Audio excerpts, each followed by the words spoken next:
Good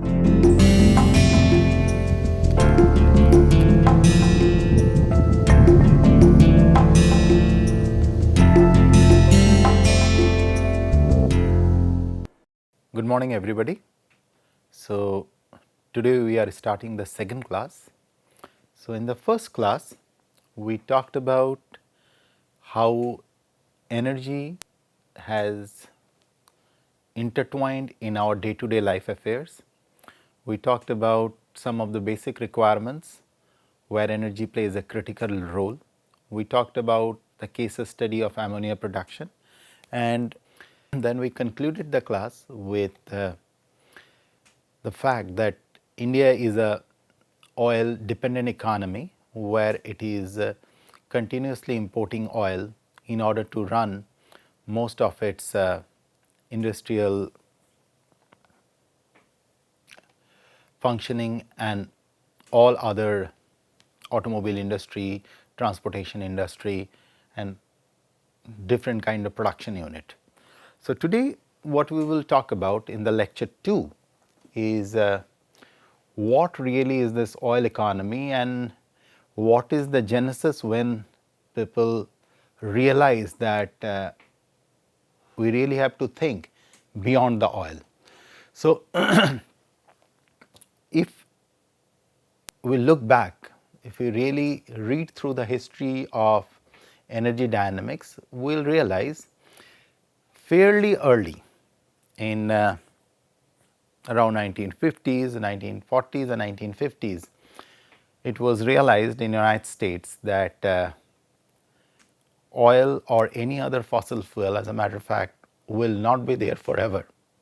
A time will come when they will be sufficiently depleted from the floor of earth, and we really need to think well in advance how we will get around the oil deficit situation. What will be the technologies which will circumvent that situation? So, a mitigation effort has to be initiated at least 30, 40, 50 years ahead of time before the crisis really emerges out.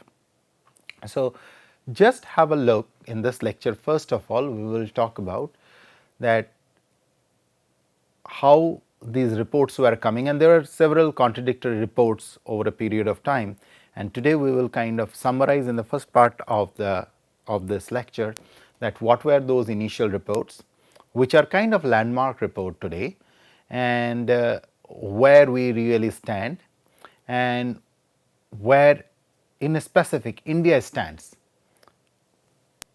retrospective based on those US reports and the current report of Indian energy sector. Okay, so let us start the lecture 2, which is our lecture 2, which is the first part. We will talk about the oil economy of the world. So, as I was telling you that there are several reports which are coming, and the very first report which came was called Hubbert peak theory. What is the Hubbert peak theory? Okay. Hubbert peak theory, so there was a scientist, a gentleman called Hubbert, who proposed in 1956, who first proposed in the year 1956 that it is basically a paper he presented in the meeting of the American Petroleum Institute when he was American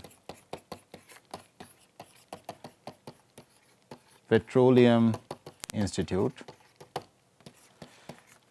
where he stated that oil production in the United States will peak between 1965 and 1970.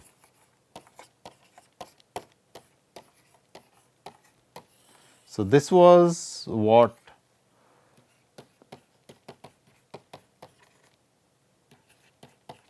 oil production peak.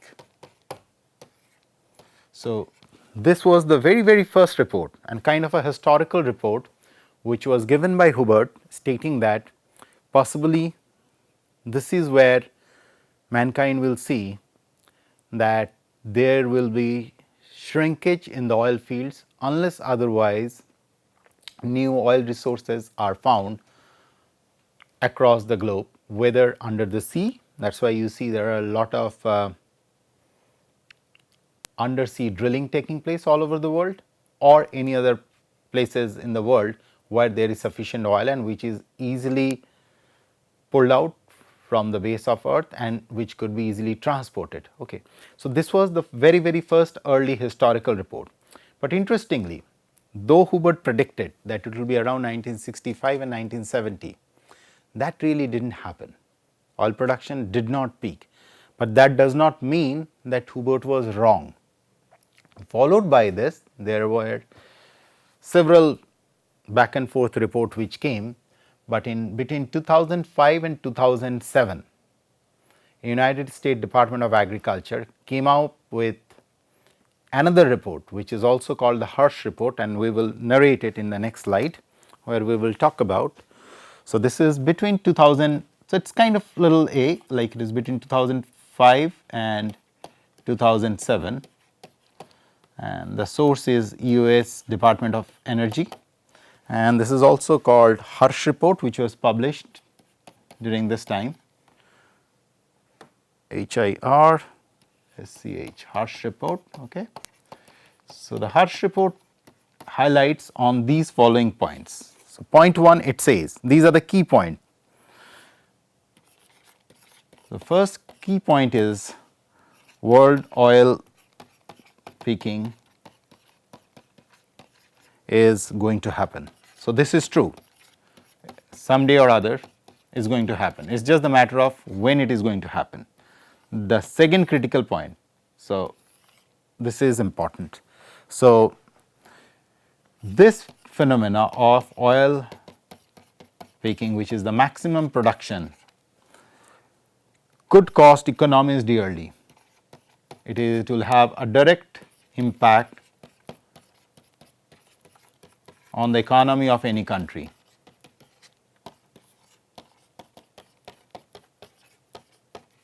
So, because we are oil dependent economy. Next, the third point which Hirsch report highlighted is, it is an unique challenge. This situation poses an unique challenge to mankind, a challenge in modern times since industrial revolution man hasn't faced. The fourth interesting point in this, that it is a real problem, is the liquid fuel for transportation. So, where it is going to hit the most is the transportation sector, because this is one sector which is the lifeline, will be for all our economic development. And that you can always see, that if you walk through or move through the highways, you will always see that it is the trucks which are carrying all the goods from one place to another.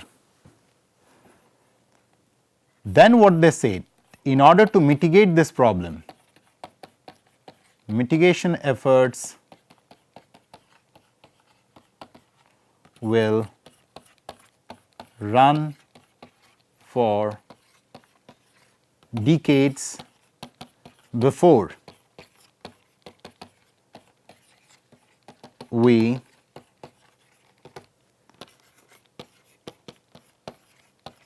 re-establish a oil independent economy, or I would say an economy where you are not fully relying on oil. Oil may be a very small fragment, there will be other sources which will be used to derive the energy for it. So, this report further continues, as we will come to the next slide. So, one second, let me check. Okay. So, the sixth point of the report was, both supply and demand will require attention.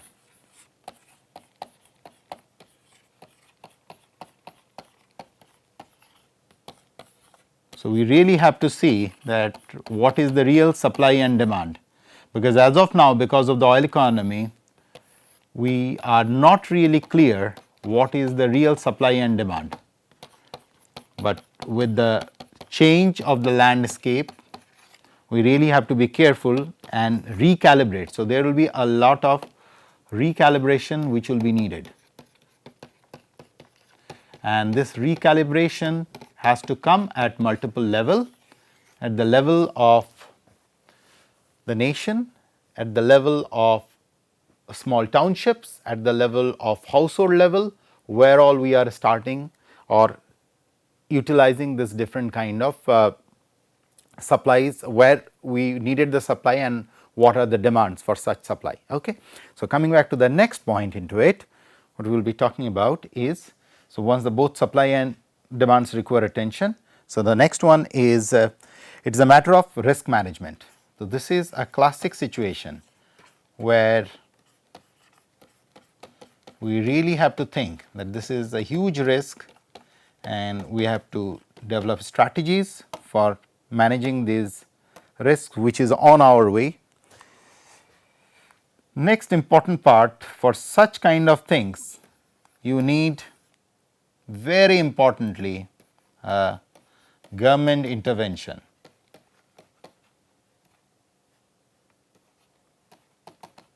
Without government intervention, the whole area of mitigating the oil crisis cannot be tackled. This is a very Herculean task.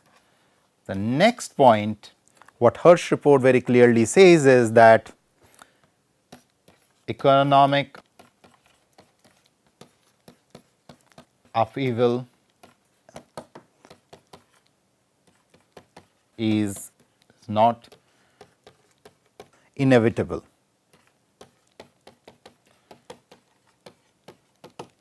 And the last point, we need most importantly more informations about our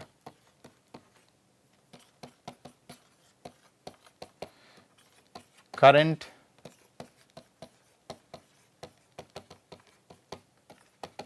energy demands and use.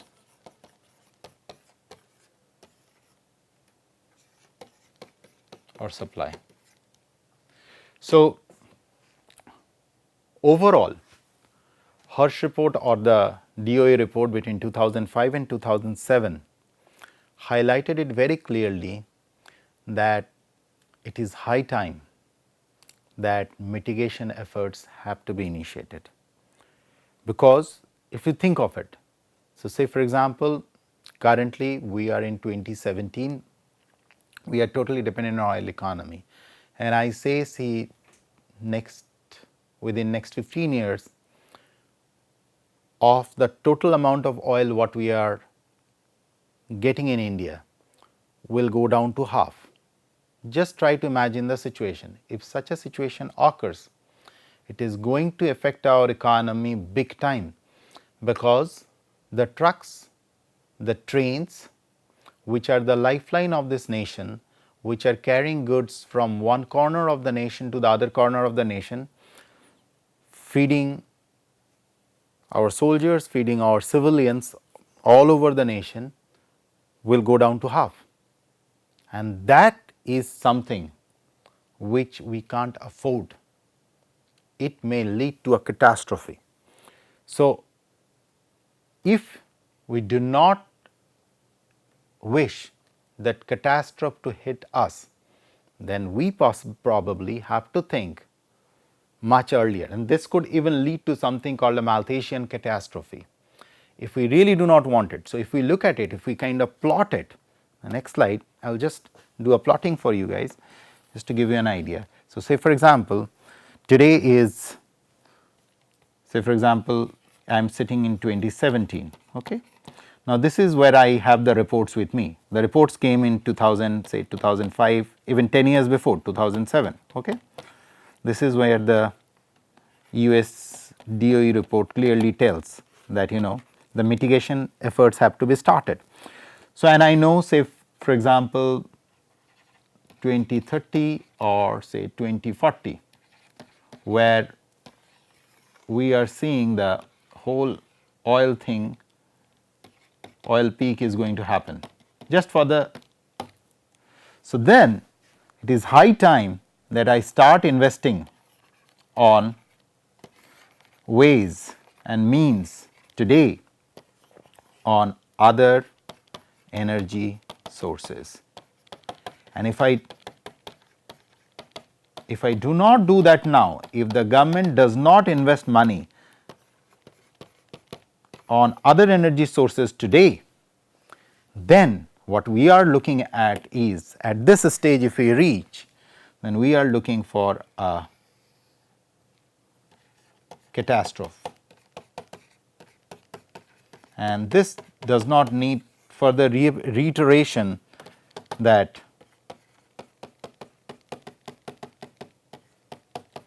if we fail to run our transportation business in any place in the world, if we can't fly our planes, if we can't run our trucks, we are in serious problem.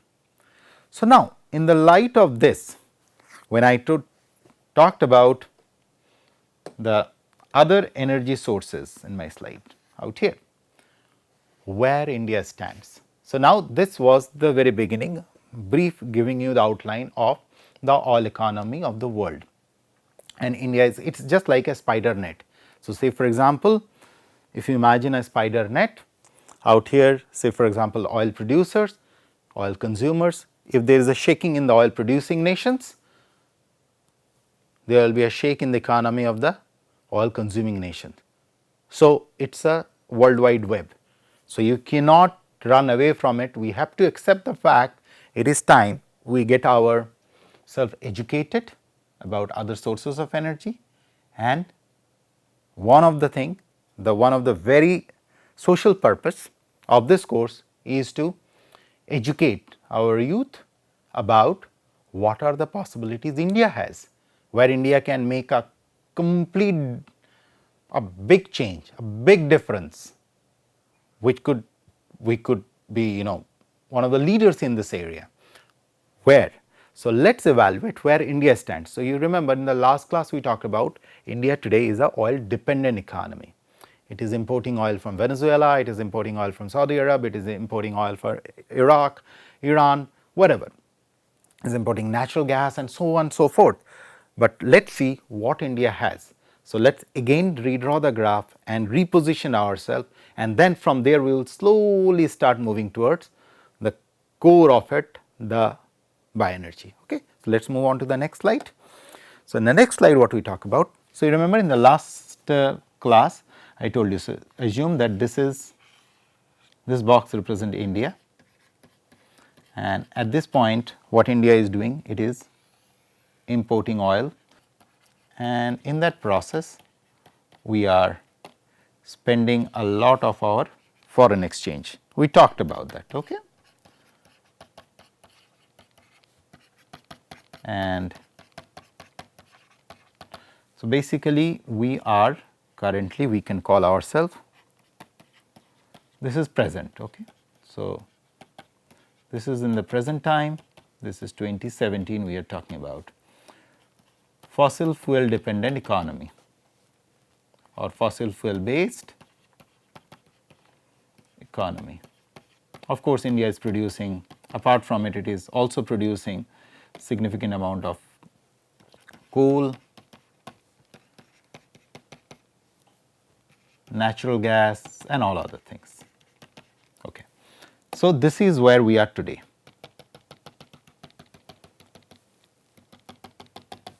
So, evaluate the situation now where we want it to go. Now, if this is where we are standing today, so where do we want?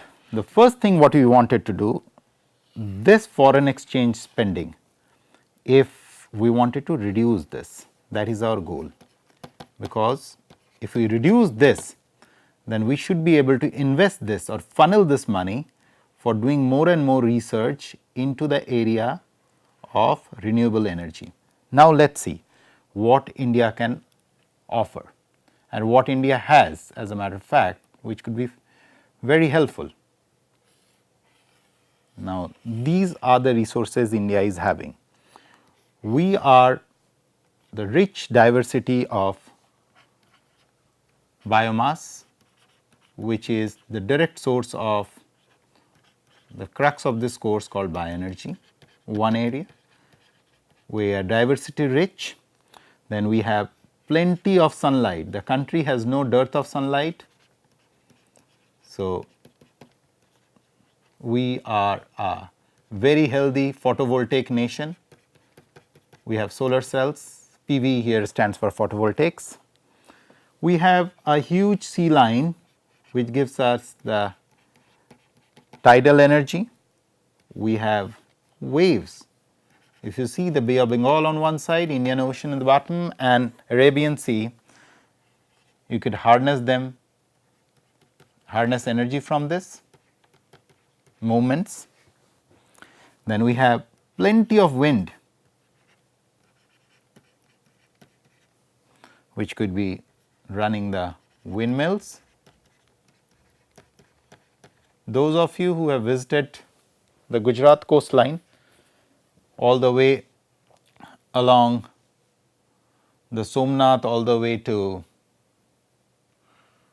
up, if you go to Dwarka, you will see a lot of windmills located in that region. So, this is for the electricity. Then we have the crisscross network of rivers, which is the hydropower,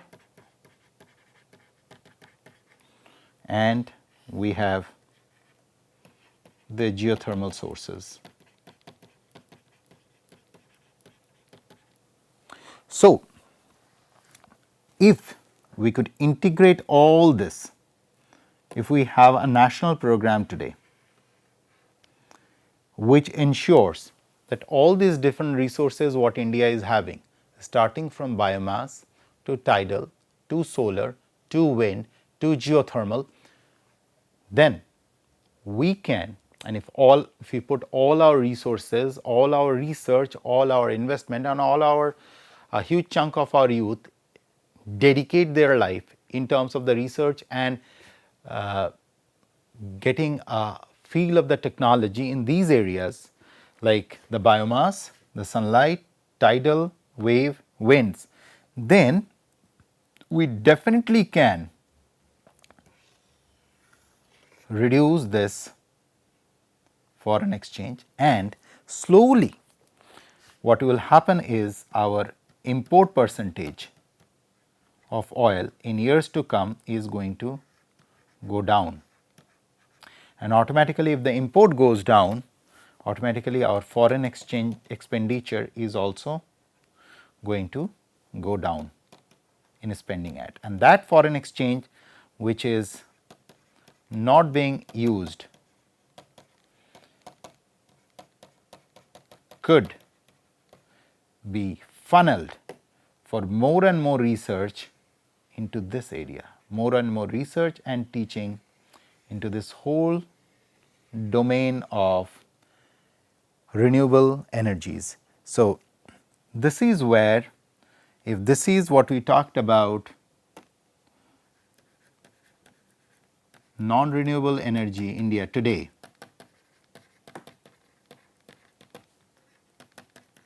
where we are heading is, or where we should head is a world of renewable energy. And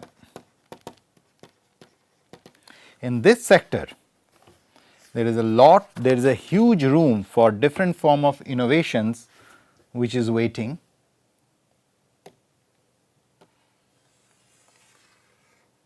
So, this is where research and innovation is needed.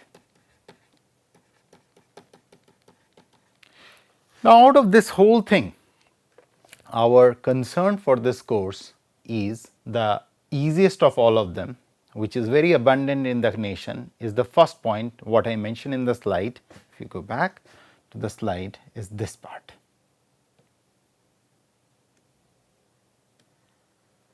This is what we will be dealing with, and partly we will talk about some of these part where the plant dies and all these things will come very handy to us. Okay. And so, this is where we will be concentrating, but before we get into this, let us move on to the next slide where we will be talking about what are the overall use of energy if you look at it. So, the overall use of energy is in 4 different areas. One is the commercial, which we talk about all sorts of aviation, transportation and all those kind of things. The second is the industrial, this is all the manufacturing industries.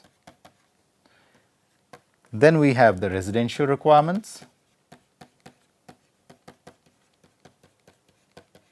and then fourthly we have exclusively on different kind of transportation. Okay. So, in every country 20 to 30% each of these vary from country to country, depending on which country you are, depending on the per capita energy consumption. As I mentioned in the previous class,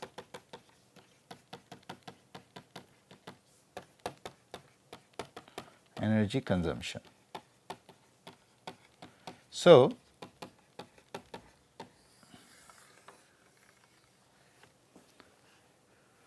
the overall energy use of any nation is dictated by these 4 slots.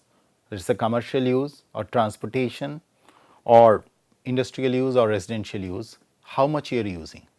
So, if we have to create a newer set of grids of renewable energy, then another interesting thing what possibly we needed to develop is we have to utilize the existing grids what we are having for the current sources of energy, and we have to integrate these renewable energy sources on those existing grids to transport energy from one place to another or transport power from one place to another. Okay. So, today let us summarize what we have talked about. So, today we talked about, first of all, we talked about historically the oil landscape of the world, how from since 1950s till this day, how the different predictions have shaped the way the governments of different nations have acted towards mitigating what is called as the oil peaking. So, there will be a time when there will be maximum, and after that the oil production is going to fall down since that time. Then we talked about where India stands and what are the different energy forms which are very easily available to us and which could be utilized for or which could be channelized using technologies to mitigate the problem of the declining oil production across the world. So, and lastly we talked about the 4 different areas, namely the commercial, industrial and the residential and transportation, where energy is being consumed to the maximum level. So, with this today we will conclude the second lecture. In the third lecture we will move on to describe the different units which are used for measuring energy, and then we will talk about the domain of bioenergy per se. With these first two lectures where you get an overall idea about how energy, in your first lecture we talked about how energy rules our life. And in the second lecture, we talked about how the oil economy is influencing, and then how the oil economy is slowly shifting to reach its maturity, and after that there will be further decline only, it will be aging industry then, and how from that point onward different sources of energy where bioenergy will play a very, very, very critical role will take over from there, and where India can make a whole range of difference. Because if you look at it, again reiterating this fact, that if we look at India's situation, all these things, whether we talk about the biomass which is abundant, sunlight, tidal again abundant, wave it is abundant, wind it is abundant, hydropower it is abundant, geothermal it is abundant, all these added together, we could make a enormous difference in the energy landscape of the world. So, okay, with this I will close in the second lecture. In the third lecture, we will move on to the units of expressing energy, and we will move into the real domain of bioenergy. Thank you.